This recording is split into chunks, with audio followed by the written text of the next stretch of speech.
What's up, everybody? Dr. Ben Kersenbrock, Kersenbrock Medical and Wellness. Man, we had a crazy weekend here. We had some patients with tons of big injuries.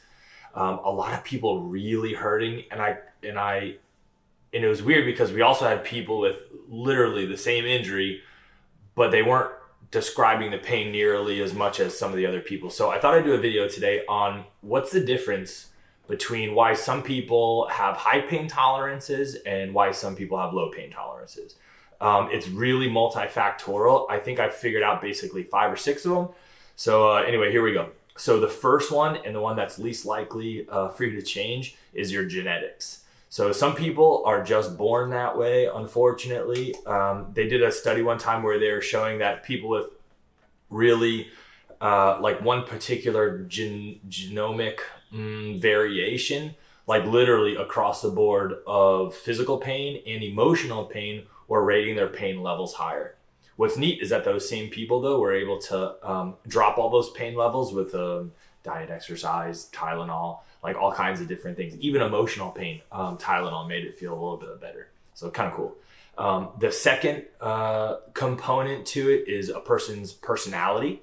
So it might seem like that could go down the path of nature versus nurture with genetics, but we'll just talk about the nurture part of it for a second. So if you're the type of person who's very, very empathetic, if you're the type of person who is a people pleaser, you tend to feel pain at a higher level than others, which is like totally strange. So the third variable with people's pain tolerance is social connections. Of course, the greater your social connections are, the less likely you are to have pain, and the fewer social connections you have, the greater your pain is. There's this great study where they're showing people who are with others or being excluded by others, their parts of their brain were lighting up in an MRI machine, and the spots that are lighting up are the same spots that would light up if they were receiving physical pain. So it's really kind of cool that social connections plays like a really big part in how you feel your pain, how you moderate your pain. Diet and exercise are the next two. Everyone knows this already. I've probably harped on this in 10 videos so far. If you eat like crap, you're going to feel like crap. That's just how it goes. There's no other way around it. We always make the joke in the office that if you had a dog and you didn't feed it dog food and it got sick, it would be very easy to figure out why the dog was sick, right? Somehow, as people, we've tricked ourselves into thinking that like some stuff that is food is actually, some things that are not food are actually food, right? I was having this conversation with a patient the other day. It's actually super frustrating because I was trying to convince this patient to drink more water. The patient claimed to drink like 1.5 cups a day, which means in reality it's probably like half a cup a day, right? The other 2 drinks were green tea and Diet Cokes. And I was just trying to explain that, if you could delete out 1 or 2 of these Cokes, 1 or 2 of these green teas, swap it with water, the list of complaints that we just discussed would probably have by themselves. So diet and exercise, huge. Exercise, of course, by moving yourself around, dumps into your body oxytocin, which is really helpful for pain modulation, makes you feel a lot better.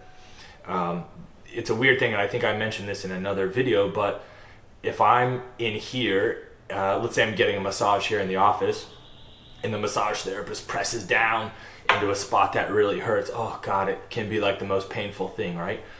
And that's, even though I'm enjoying it, it sucks. Now, same person pressing, or same area being pressed, maybe in jiu-jitsu class, because I'm having fun, it doesn't hurt nearly as much. Now, some of it is that my breathing is different and that my focus is somewhere else.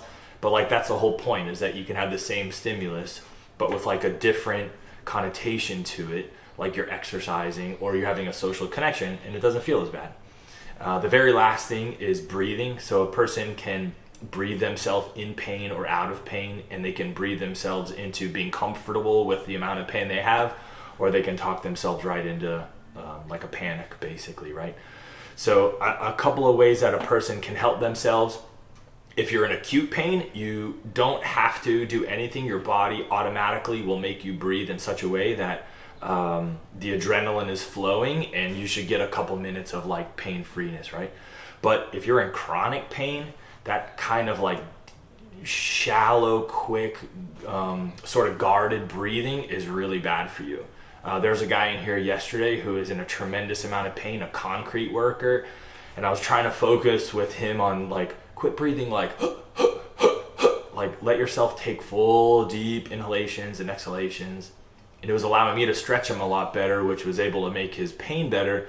But it wasn't just that I was stretching him and he was relaxed, it's that neurologically he's changing his perspective. So changing the way you breathe can change your like pain tolerance. Let's see, diet and exercise is also good for you. Side note on exercise, because so much of it is outside, you get the second bonus of getting vitamin D. The more vitamin D you get, the lower your levels of depression, the lower your levels of physical pain, all that kind of stuff. So it's like twofold benefit. Genetics, yeah, look, you're kind of screwed there. But if you can do better on 5 out of 6 of these things, like, so be it, right? That's a lot better than you were. I was talking with a person earlier today about pain, and she was mentioning Isaac Newton and the law of conservation of energy. And she was basically reminding me that the amount of energy it takes to injure a person is the amount of energy it would take to heal the person, right? So I think that if genetically you're kind of behind the 8 ball, fine, but you can get yourself 95% of the way there by doing these other things. So I thought I'd put that out there to you guys, that, you know, don't feel like all is lost. If you feel like everything's hurting, there are options, there are reasons. You're not crazy. Your pain isn't coming out of nowhere. It's, even though it's housed in your head, it's able to be like changed and modified. So anyway, I hope that helps someone out there, and I just thought I'd share that with you all. So have a great day. Talk to you later.